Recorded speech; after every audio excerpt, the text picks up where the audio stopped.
గత 2 రోజులుగా జగన్మోహన్ రెడ్డి గారు రాష్ట్రంలో ఏదో జరిగిపోతుంది, నకిలీ మద్యం తయారు చేస్తున్నారు, అమ్మేసుకుంటున్నారు అని చెప్పి లబో దిబోమంట ఉన్నారు. మీకు అసలు నిజాలు తెలుసా?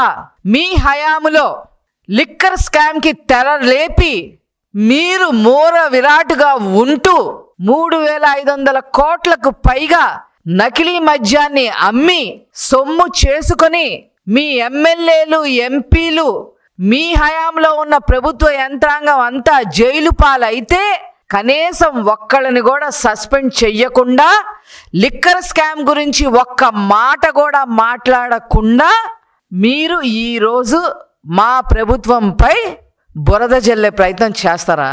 అసలు నేను జగన్మోహన్ రెడ్డి గారిని ఒకే విషయం అడదలుచుకున్నా, అసలు మీరేమన్నా పట్టుకున్నారా నకిలీ మద్యాన్ని? మా ప్రభుత్వం పట్టుకుందా? నకిలీ మద్యాన్ని పట్టుకున్నది మా ప్రభుత్వం. ఇమీడియట్గా యాక్షన్ తీసుకోమన్నది ముఖ్యమంత్రి గారు నారా చంద్రబాబు నాయుడు గారు. పోలీస్ రైడ్లు చేయించింది నారా చంద్రబాబు నాయుడు గారు. వాళ్ళు ఎలక్షన్ ముందు వైసీపీ నుంచి మా పార్టీలోకి రావడం జరిగింది. వాళ్ళు కోవట్లుగా వచ్చారని కూడా మాకు ఇప్పుడు అర్థమవుతా ఉంది. వాళ్ళని ఇమీడియట్గా సస్పెండ్ చేసింది నారా చంద్రబాబు నాయుడు గారు. ఎంతటి చర్యలైనా సరే తీసుకోవడానికి వెనకాడం అని చెప్పి స్టేట్మెంట్ ఇచ్చింది నారా చంద్రబాబు గారు. ఇదేదో మీరు పట్టుకొని ఏదో దాన్ని ఏదో తేల్చేసి ఏదో మాకేదో హెల్ప్ చేసినట్టుగా మీరేదో మాట్లాడటం ఏంటి?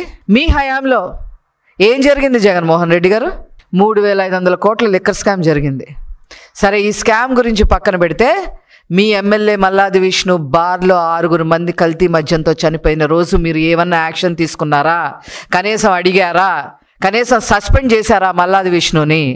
మీ హయాంలో జంగారెడ్డిగూడెంలో, గోదావరి జిల్లాల్లో, ఆంధ్ర రాష్ట్రానికే కాదు దేశానికే అన్నపూర్ణగా ఉన్న జిల్లాలైన గోదావరి జిల్లాల్లో 26 మంది చనిపోతే నకిలీ మద్యం తాగి మీరు ఏమన్నా మాట్లాడారా అసలు? పైగా అసెంబ్లీలో ఏం స్టేట్మెంట్లు ఇచ్చారు? అది సహజంగానే చనిపోయారు, చచ్చిపోవటం సహజం, 26 మంది చనిపోతే ఇప్పుడు ఏమైందంట అని మాట్లాడిన మీరు ఈరోజు మా ప్రభుత్వాన్ని ప్రశ్నించడం, నారా చంద్రబాబు నాయుడు గారిని విమర్శించడం, నకిలీ మద్యం గురించి మీరు మాట్లాడుతూ ఉంటే నవ్విపోతారు అని చెప్పి ఈ సందర్భంగా నేను తెలియజేస్తా ఉన్నా.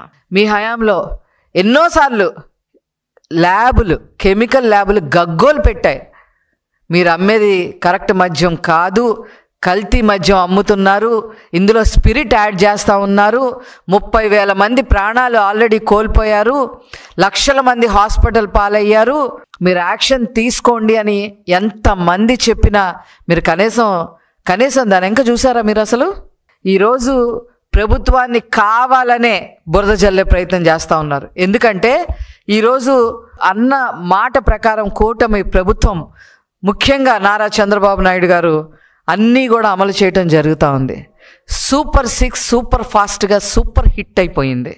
అన్నదాత సుఖీభవ బ్రహ్మాండంగా సక్సెస్, తల్లికి వందనం బ్రహ్మాండంగా సక్సెస్ అయింది, పెన్షన్ బ్రహ్మాండంగా సక్సెస్ అయింది, ఉచిత గ్యాస్ సిలిండర్లు బ్రహ్మాండంగా సక్సెస్ఫుల్గా ఇవ్వడం జరిగింది, మెగా డిఎస్సి సక్సెస్ఫుల్గా నారా లోకేష్ గారు నిర్వహించడం జరిగింది. ఇన్ని విధాలుగా ఈ సూపర్ 6 సూపర్ ఫాస్ట్గా సూపర్ హిట్ అయితే దాని గురించి మాట్లాడే అర్హత మీకు లేక, ఏమీ కనపడక ఈరోజు పుంకాలుగా మీ సాక్షి పేపర్లో ఇష్టం వచ్చినట్టుగా రాసుకుంటారా?